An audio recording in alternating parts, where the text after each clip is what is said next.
We met when we were 19.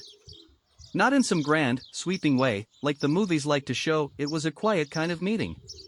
She was studying education, I was working nights and barely holding my grades in engineering.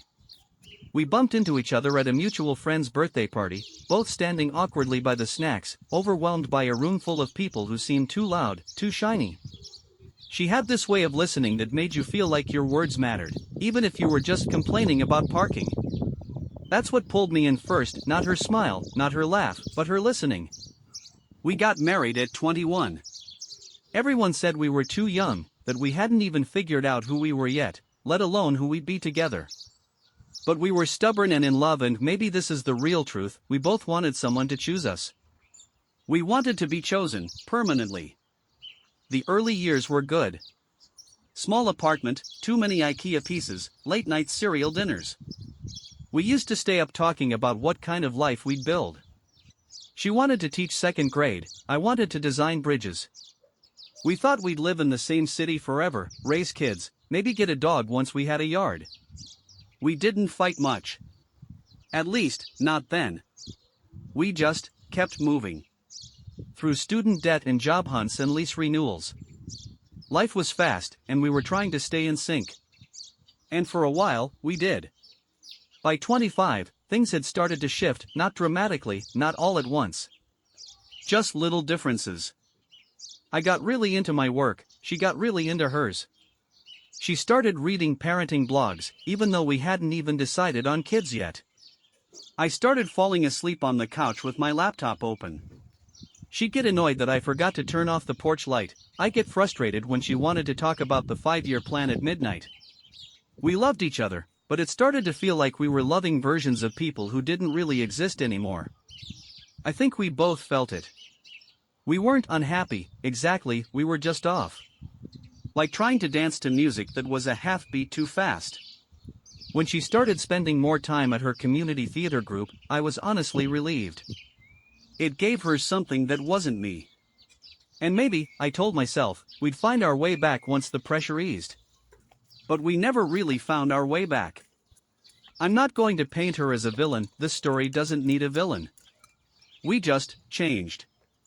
And the things we'd once found so endearing in each other, her idealism, my pragmatism, started to feel like obstacles.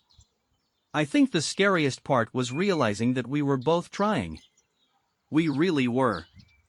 It wasn't like we didn't care. We just didn't know how to be together anymore.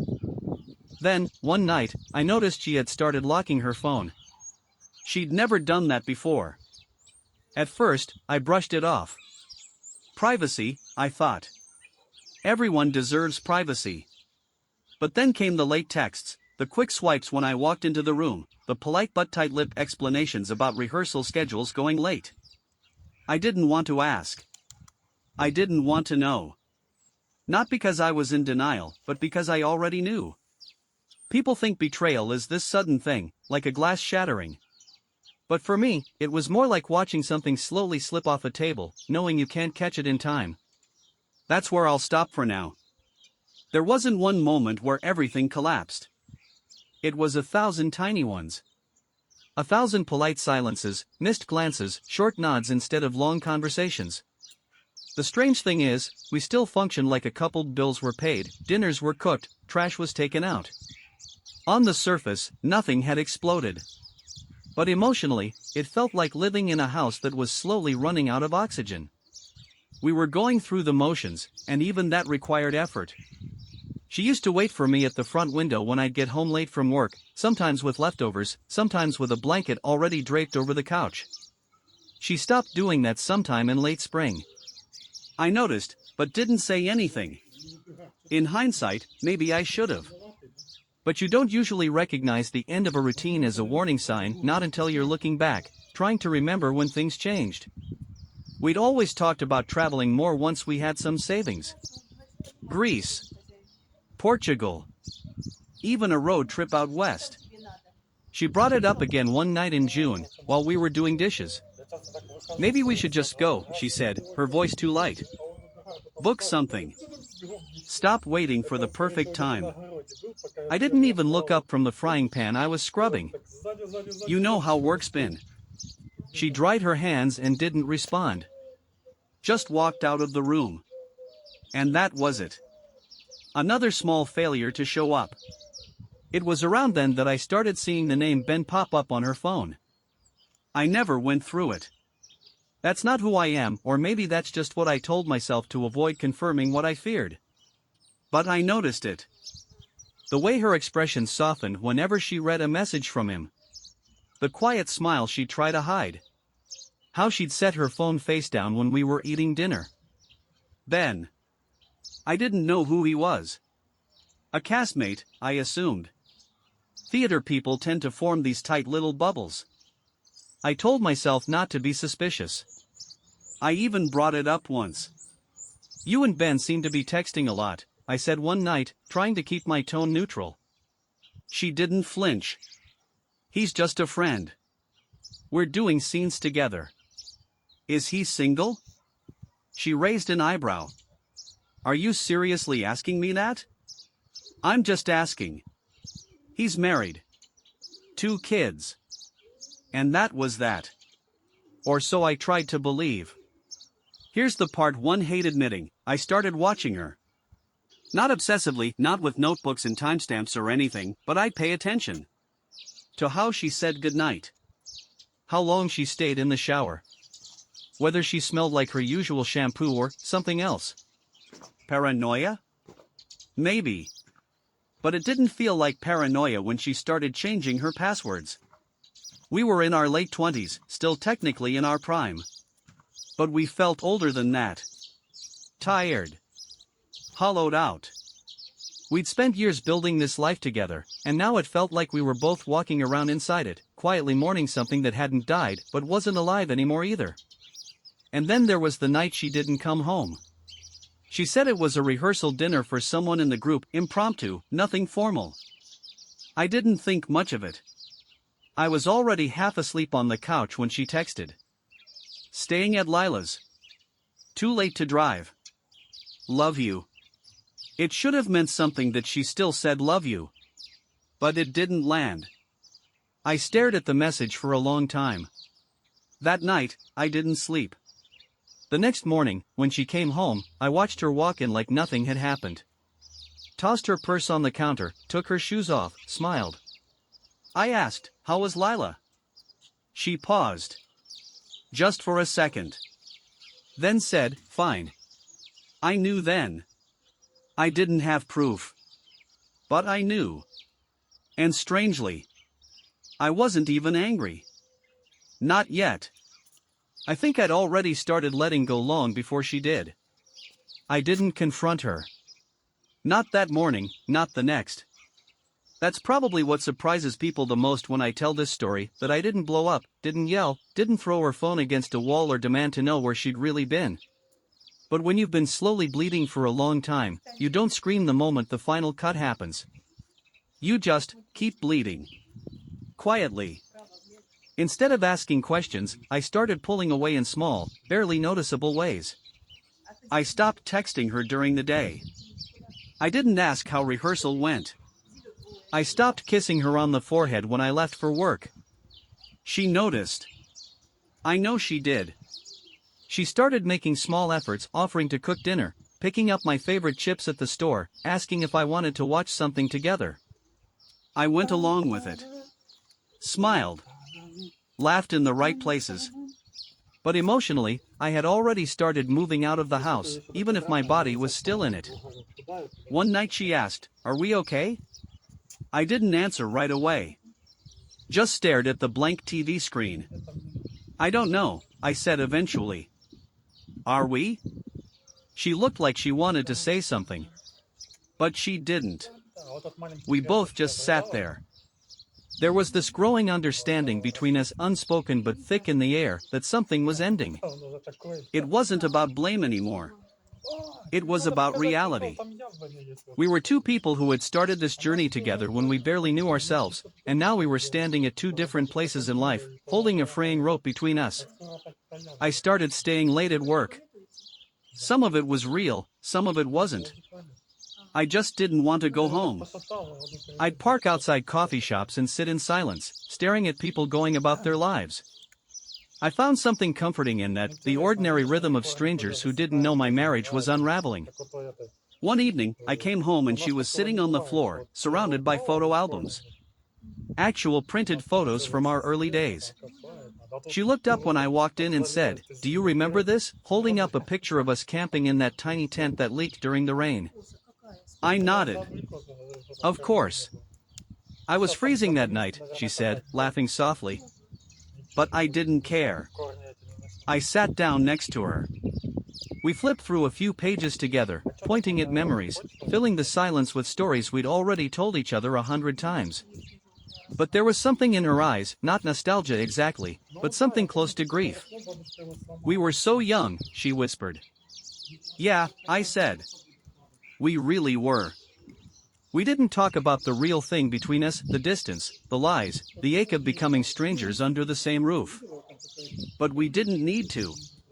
It was all there, between the pages." After a while she closed the album and leaned back against the couch. "Do you think we tried hard enough?" she asked. I didn't know how to answer that. I still don't. Eventually, she stood up and went to bed. I stayed on the floor with the photos, looking at the people we used to be. And for the first time in a long time, I cried. Not because of what she did. Not even because I'd lost her. But because I'd lost us. The thing about slow endings is that they let you pretend for a while. You keep up appearances. You say good morning, you ask if the other person wants coffee. You talk about work, the weather, what to buy at the store. And all of it feels normal, until it doesn't. A few days after the photo album night, I came home to find her in the kitchen, chopping vegetables like nothing was wrong. But everything was wrong, and we both knew it. The silence between us had become louder than any argument ever could have been. I leaned against the counter and said, "Can we talk?" She didn't even look up. Just kept slicing. "Yeah." I waited until she put the knife down. "I think we're not okay," I said. She nodded slowly. Still not looking at me. "Are you seeing someone?" I asked, my voice calm, too calm maybe. She looked at me then. Her eyes didn't widen. She didn't gasp or flinch or say no. She just asked, would it matter? And that hit harder than any confession could have. "I think it would," I said. "Not because I want to punish you. But because I want to know what's real." She took a deep breath. "There's someone. But it's not like what you think." "I'm not thinking anything," I said, even though I was thinking everything. She sat down at the table and gestured for me to do the same. It didn't start out that way. He just listened. He asked about things that mattered to me. My ideas. My dreams. I started feeling like someone again. The words landed hard, but I stayed quiet. "I didn't plan to," she stopped herself. "We haven't, you know. Not fully. But emotionally? I crossed the line. I know that. That was almost worse, hearing that it wasn't physical yet. Because it meant it was intentional. Ongoing. A choice. And it meant she still had feelings, maybe even guilt, but not enough to stop. "Why didn't you talk to me about it?" I asked. "I did," she said. "Not directly, maybe, but I tried. I asked for things. Time. Space to talk. You were always tired. Or stressed. Or distracted." She wasn't wrong. And that made it harder. "I thought we were just in a rough patch," I said. "I didn't know we were falling apart." "That's the thing," she whispered. "I think we both knew. We just didn't want to say it." There was a long silence after that. The kind that doesn't need to be filled. Finally, I said, "So what do we do now?" She looked exhausted. Not sad, not angry, just tired in a way that lives deep in your bones. "I don't know," she said. "But maybe we stop pretending." And just like that, something shifted. Not shattered.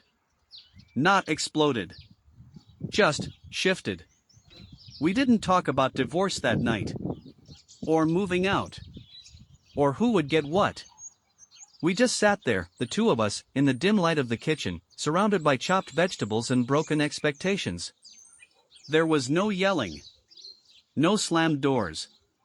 Just the quiet ache of goodbye, starting to form. The days after that conversation felt weirdly calm.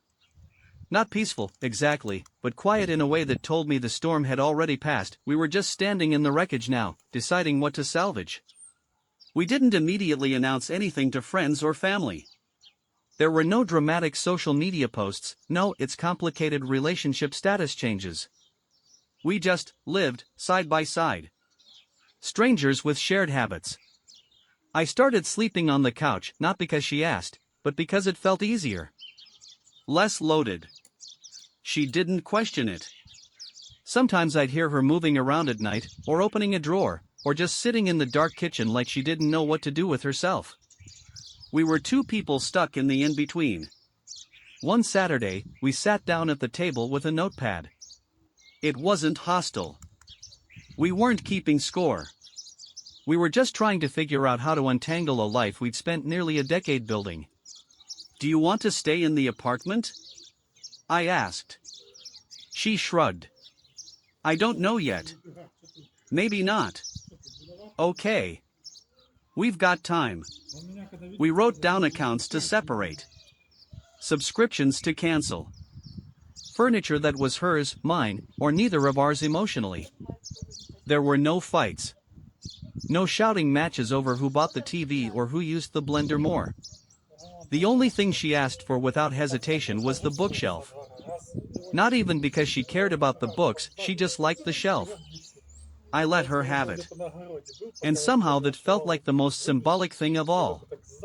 We were splitting up a life like people divvying up leftovers after a dinner party no one enjoyed. A few days later, she made the announcement to her theater group. I hadn't really told anyone on my side yet, partly because I didn't want the pity, partly because I didn't want to talk about it. Not until I had something clear to say. One of my coworkers, Jamie, noticed I looked rough at work and asked if everything was okay. I just said, "Going through some changes." That was enough. It was weird how no one had to be the villain. No screaming, no cheating scandal splashed across town. Just two people waking up one day and realizing they weren't the same people who had made those wedding vows at 21. She still made coffee some mornings. I still offered to pick up groceries if I was out. But the space between us kept growing, not in anger, but in understanding. One night, we sat on the floor again, like we had that night with the photo albums. This time we weren't looking at pictures. Just sitting. "I feel like we tried," she said. "I know people will think we gave up, but we didn't." "No," I said. "We didn't. We were still so young." That was the thing. Late 20s. No kids. No house mortgage. No messy public fallouts. We weren't trying to escape each other. We were trying to set each other free. That night, I slept in our bed again. Not as a couple, just as two people who had shared too much to keep pretending. I lay on my side. She lay on hers. We didn't touch. But for the first time in a while, I didn't feel alone. She moved out on a Tuesday. We had circled a few potential dates, but in the end, she just picked a random weekday when the weather looked decent and her friend with a van was available. No ceremony. No tearful goodbye in the driveway. Just a Tuesday. I took the day off work without telling anyone why. Told my boss I had personal errands. Not untrue. Just incomplete. She packed most of her stuff over the weekend: books, clothes, her yoga mat, the bookshelf she loved. She left the mugs we bought on our honeymoon in Portland. Said she didn't want to take souvenirs of a story that had already ended. Fair enough. The morning of the move, we had breakfast together. Quiet. Scrambled eggs, toast, coffee. I don't even know why we sat down for it. Habit, I guess. She asked, "Will you be okay?" I shrugged. Eventually. She nodded like that was the best either of us could hope for. Around 10 a.m., her friend showed up, and we started carrying boxes. I helped. Not because I had to, because I wanted to. It felt like the right final act of this chapter, helping her leave without bitterness. We were careful. Not just with the boxes, but with our words. No rehashing. No regrets voiced out loud. Just logistics and tight-lipped smiles. When everything was loaded into the van, she stood by the open passenger door for a second too long. "I don't know what happens next," she said. "Neither do I replied. "But we'll figure it out." She stepped forward, wrapped her arms around me, and hugged me tight. It didn't feel romantic. It felt like closing a door gently instead of slamming it. "Thank you," she said into my shoulder. "For what?" "For not making this harder than it already is." I could have said a dozen things about the memories, the mistakes, the slow drift. But none of that mattered right then. So I just said, "Take care of yourself, okay?" She nodded. Got into the van. And just like that, she was gone. I stood in the doorway long after the sound of the engine had faded. The apartment felt like a shell. Same furniture, fewer things. Like someone had pressed pause halfway through erasing a life. That night, I sat on the couch, surrounded by silence. I thought I'd cry. But I didn't. I felt, still. Not happy. Not relieved. But not devastated either. Maybe it was shock. Or maybe, deep down, I knew this was the right thing. We could have dragged it out for another year or two. Hurt each other more. Made a mess of it. But we didn't. And somehow, that felt like the one thing we still did right, letting go without turning it into a war. The next morning, I opened all the windows and let the air in. A breeze carried through the place, and for the first time in months, it didn't feel heavy. It just felt new. The weirdest part about a breakup, especially one without drama or disaster, is how life doesn't stop. You expect it to, kind of. You think there'll be this loud rupture, some clear moment that tells the world, everything has changed. But the mail still comes. You still get bills. People still wave to you at the grocery store. No one knows that inside, everything's rearranging. The first few days after she left were quiet. Not lonely, exactly. Just still. I started noticing the things she left behind, not the obvious stuff, but the quiet ones. A bobby pin on the bathroom counter. One of her socks tucked behind the dryer. Her handwriting on a grocery list still stuck to the fridge: milk, eggs, bananas, oat milk, your favorite. I left the note there for 2 weeks before finally taking it down. It felt too intimate to keep, too empty to throw away. I was surprised by the things that hurt, like the silence in the evenings. We hadn't talked much those last few months, but even her presence had filled the apartment in a way I'd grown used to. Now it was just me, my laptop, and the occasional hum of the fridge. People started to notice. My friend Chris invited me out for drinks. I declined the first few times. Eventually, I said yes. He didn't ask right away, but he knew. I could see it in his eyes as we sat at that dimly lit bar, nursing beers we weren't really tasting. "So, how's married life?" he finally asked, trying to sound casual. I just shook my head. He winced. "Ah. Man. I'm sorry." "It's okay," I said. "It's weird, but it's okay." He didn't push. Just nodded and changed the subject. Talked about work, mutual friends, the usual nonsense. And for a couple hours, it helped. I think people expected me to be angry. Or bitter. Or to spin some story where I was the one wronged. But I couldn't. Because the truth was, we both let go. Some nights, I found myself scrolling through old photos. Not to torture myself, but just to remember. She wasn't some villain in my life. She was the girl who sang off-key in the shower. Who stayed up late watching documentaries with subtitles. Who once cried during a Pixar movie and blamed it on allergies. We had a real thing. A beautiful thing, even if it didn't last. One afternoon, about 3 weeks after she moved out, I got a letter. Not a text. Not an email. A letter, actual handwriting on paper. It was from her. She didn't say much. Just that she hoped I was okay.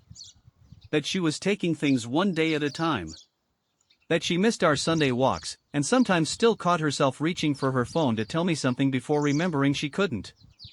She ended it with, "You'll always be the person who made me believe love was real. And just because it didn't last forever doesn't mean it wasn't true." I read it twice. Then I folded it and tucked it into the back of my nightstand drawer. Some things you don't frame. But you keep them anyway. The weirdest part about a breakup, especially one without drama or disaster, is how life doesn't stop. You expect it to, kind of. You think there'll be this loud rupture, some clear moment that tells the world, everything has changed. But the mail still comes. You still get bills. People still wave to you at the grocery store. No one knows that inside, everything's rearranging. The first few days after she left were quiet. Not lonely, exactly. Just still.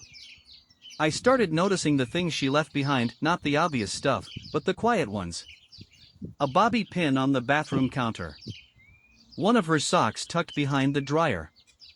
Her handwriting on a grocery list still stuck to the fridge: milk, eggs, bananas, oat milk, your favorite.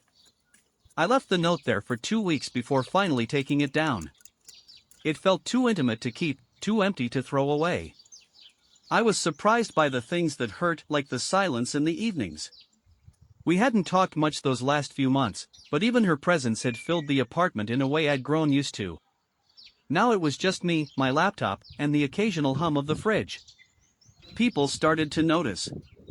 My friend Chris invited me out for drinks. I declined the first few times. Eventually, I said yes. He didn't ask right away, but he knew. I could see it in his eyes as we sat at that dimly lit bar, nursing beers we weren't really tasting. "So, how's married life?" he finally asked, trying to sound casual. I just shook my head. He winced. "Ah. Man. I'm sorry." "It's okay," I said. "It's weird, but it's okay." He didn't push. Just nodded and changed the subject. Talked about work, mutual friends, the usual nonsense. And for a couple hours, it helped. I think people expected me to be angry. Or bitter. Or to spin some story where I was the one wronged. But I couldn't. Because the truth was, we both let go. Some nights, I found myself scrolling through old photos.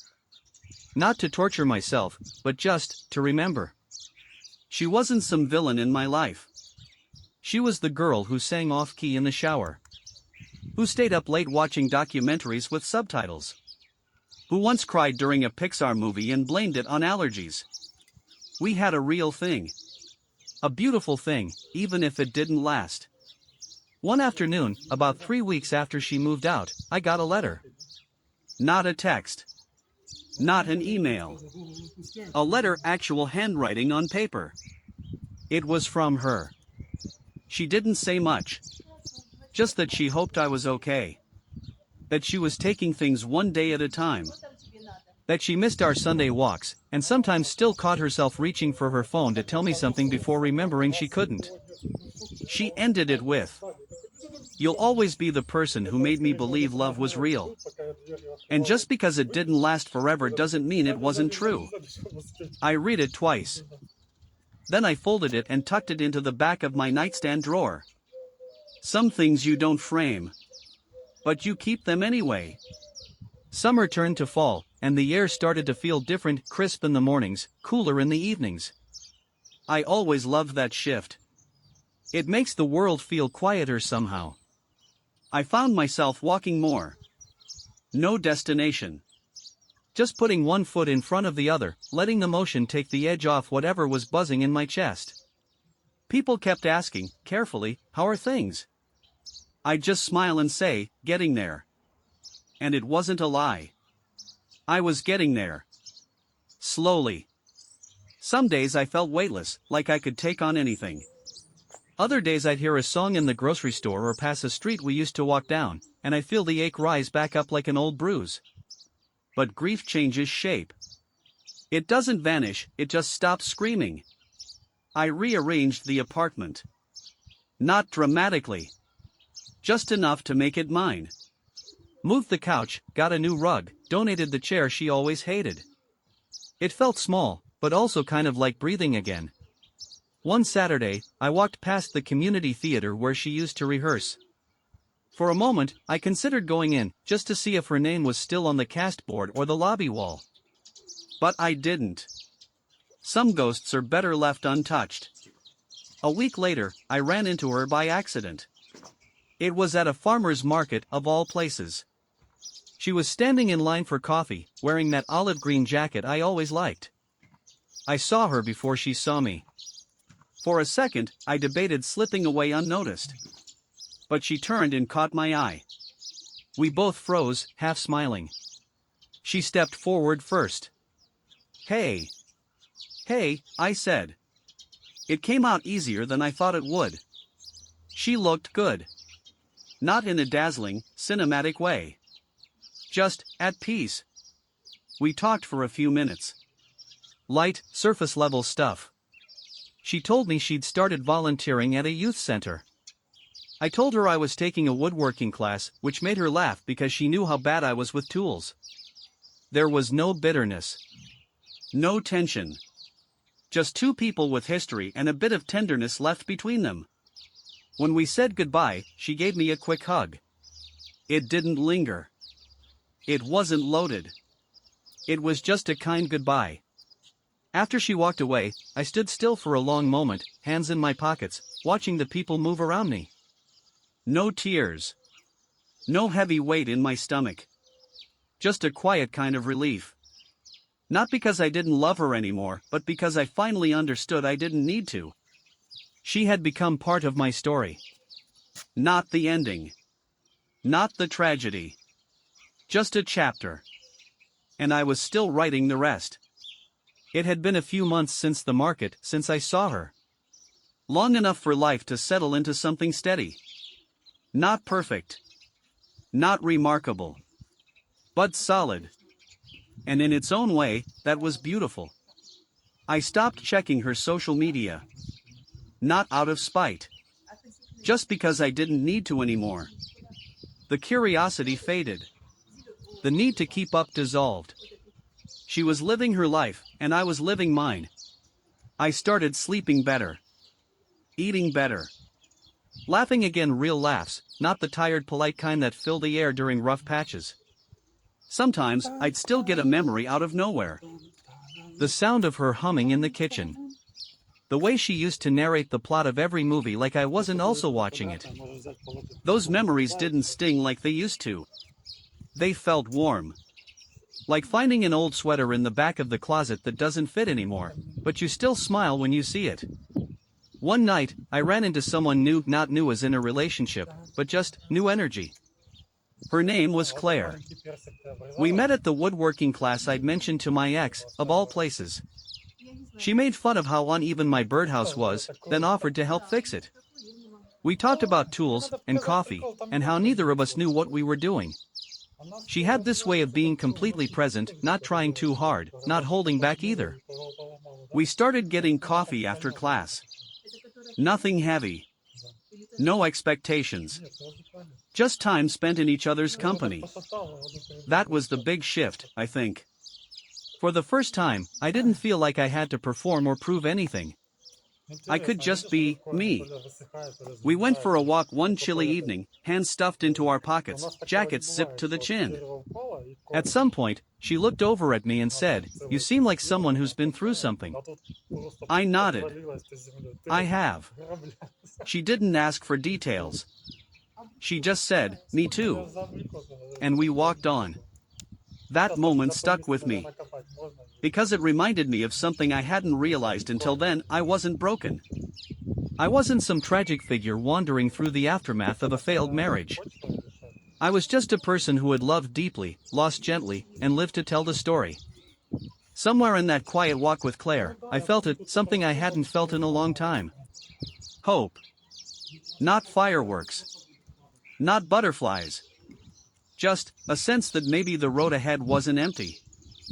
That maybe, just maybe, there was still love out there, not like the first one, not a copy or replacement. But something different. Something that fit the version of me I'd grown into. There was no big moment when I felt healed. No sunrise epiphany or movie-style breakthrough. Just time. Long days, little steps. The way sadness dulls into memory. The way you start thinking about someone less and less, until one day you realize it's been weeks. I didn't chase closure from her. I didn't need it. Because over time, I found it on my own. I found it in the things I learned to do solo, figuring out how to cook for one, sleeping across the whole bed without guilt, discovering that silence in the house didn't have to mean something was wrong. I found it in the way I stopped flinching at old photos. How I could look at them and feel gratitude instead of grief. I found it in the nights I didn't feel the urge to check her profile, or the mornings when I woke up and didn't feel heavy. One evening, I came across a photo tucked in the back of a drawer. It was from our wedding, candid, not posed. We were laughing at something, probably inside a joke we'd long since forgotten. Her hair was caught in the wind, and I looked like a kid trying to catch it. I stared at it for a long time. And then, without ceremony, I slid it back into the drawer. Not to hide it, just to let it rest. I still think about her sometimes. Not often. Not long. But when I do, I don't feel anger. I don't feel heartbreak. Just a quiet warmth, like hearing an old song on the radio and realizing it doesn't make you cry anymore. Claire and I are still seeing each other. Slowly, thoughtfully. We're not trying to rush anything. We've both been through our own versions of unraveling. We talk about the hard stuff, not on the first date, not all at once, but enough to know we've both learned how to hold space for someone without losing ourselves. The other night, she said, "Do you ever wish it hadn't ended the way it did?" I thought about it. No, I said. I think it ended the only way it could. But I'm glad it happened. All of it. She nodded, like she understood that completely. And maybe that's what growth looks like, when you can tell the truth without needing it to hurt. I don't know what comes next. None of us do, really. But I've learned that endings aren't always failures. Sometimes they're just necessary beginnings. Chapters that had to close so you could turn the page. And this new chapter? It's quieter. Gentler. Less about proving anything, more about being.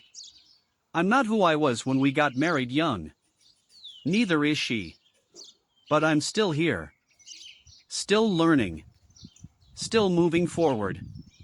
And that, I think, is enough.